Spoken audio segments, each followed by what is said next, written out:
Hello, beautiful souls. I know if you are watching this video, then you might be experiencing this pregnancy complication known as subchorionic hemorrhage, or you are a near and dear to someone who is currently experiencing this pregnancy complication. Let me make you rest assured that um, I know that this is a nightmare to experience in such a wonderful journey of pregnancy, but with hope, confidence, and a positive attitude, you might go ahead with delivering a very healthy baby. So a good news is that um, I am currently 32 weeks pregnant, and here you can see my baby bump, my little cute baby bump. Uh, and I experienced subchorionic hemorrhage in my early first trimester pregnancy. I experienced it around 12th week, um, and it was on 6th of May. Yeah, I wrote it down. So it was 6th of May, and it was a normal day. I had fatigue and I had nausea, because in the entire first trimester I had extreme nausea and fatigue. It also continued till mid of second trimester. So that day on 6th of May, little little much okay. So I cooked my meal. I had my lunch. It was little late lunch, and I went to take some rest. Um, the moment I was resting, I felt little uncomfortable. So I went to the restroom. I peed, and after that, I saw that when I was wiping, I saw that I had a bit of brown discharge. Um, I was little worried, because ideally, when I was reading through all this week by week pregnancy symptoms, complications, they had mentioned that bleeding or spotting, especially spotting, happens around around 8th or 9th week due to implantation. Um, but I was almost about to complete my first trimester. So I was little worried, but then I thought, let me go back and let me pee again and see if I am bleeding again. So the next time I peed, I again had mild spotting. So then I just called my husband, and I told him that this is what I'm noticing. So he told me that, yeah, immediately call family doctor and let's book an appointment. So I called my family doctor and I talked with her on phone, because that was the peak time of COVID-19. So they were taking telephonic consultations. She told me that, okay, you come very next morning to meet me, and I will try to hear baby's heartbeat.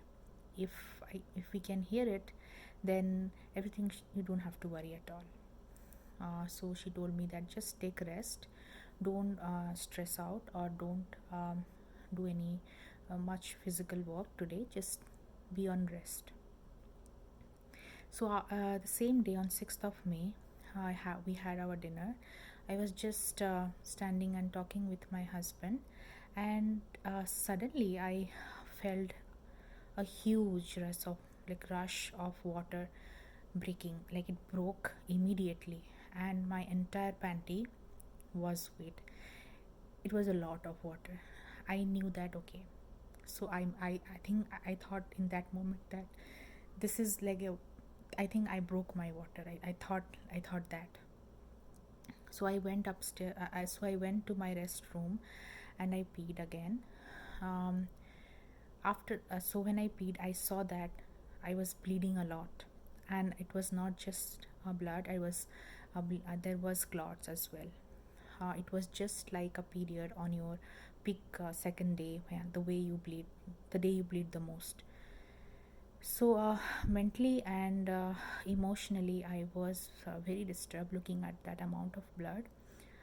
uh, Physically, I kind of, my body accepted that this is a miscarriage. So I went and I wore a sanitary pad. I came down, I told my husband. um, I was very disturbed, I was crying a lot. He convinced me. He said, let's wait, let's monitor the bleeding tonight, and we are going next day to meet the doctor. Let's the doctor decide what we can do.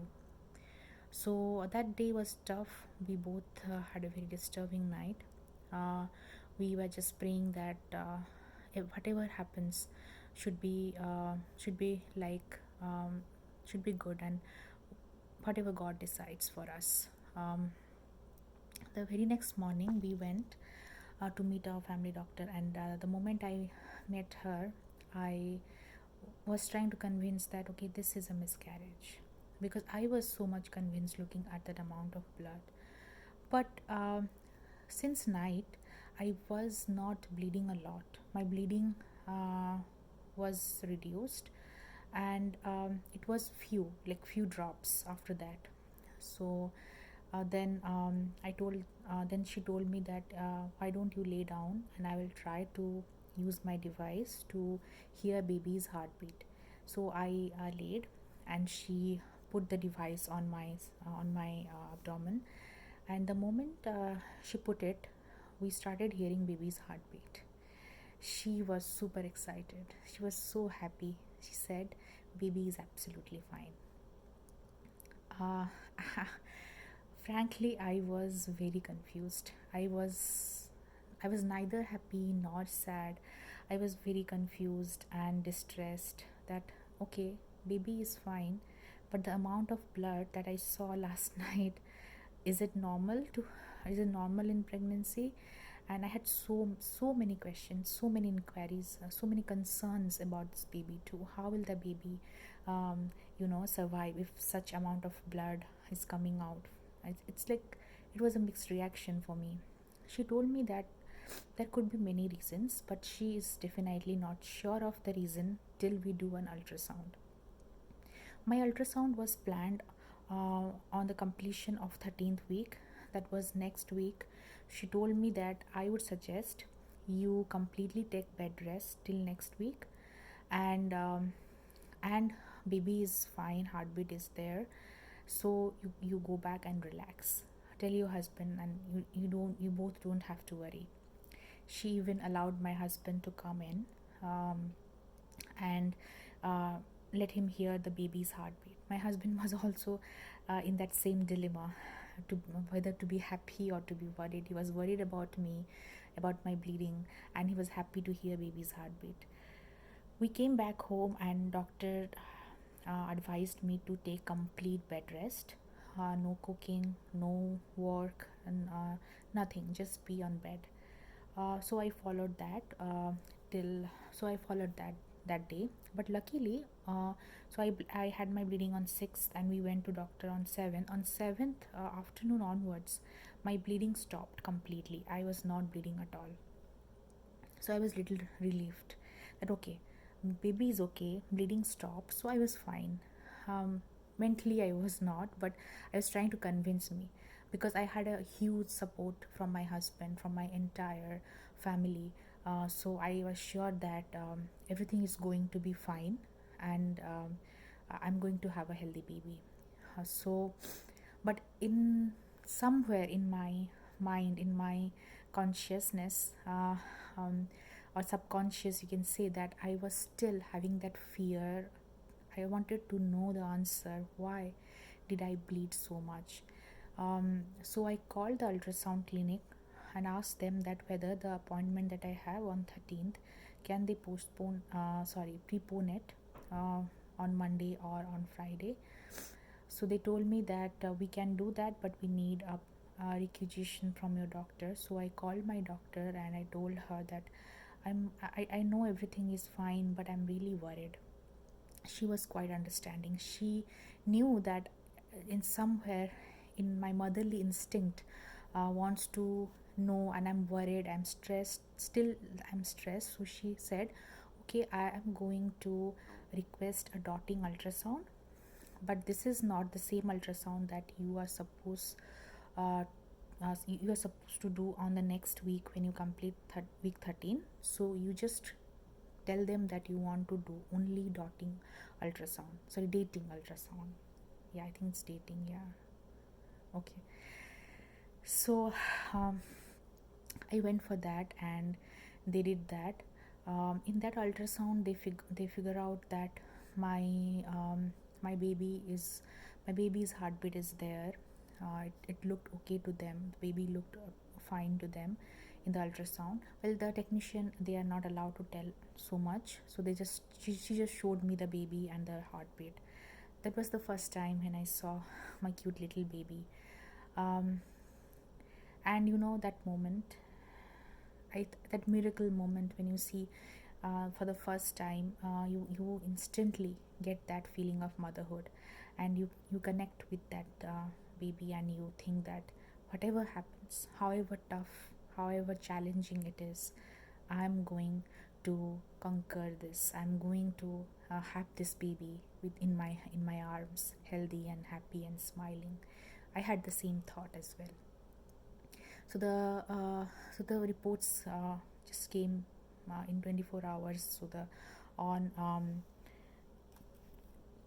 on the next week Monday, my doctor told me that uh, baby is doing good. Everything from the baby's perspective is fine, and the bleeding happened because of a hemorrhage.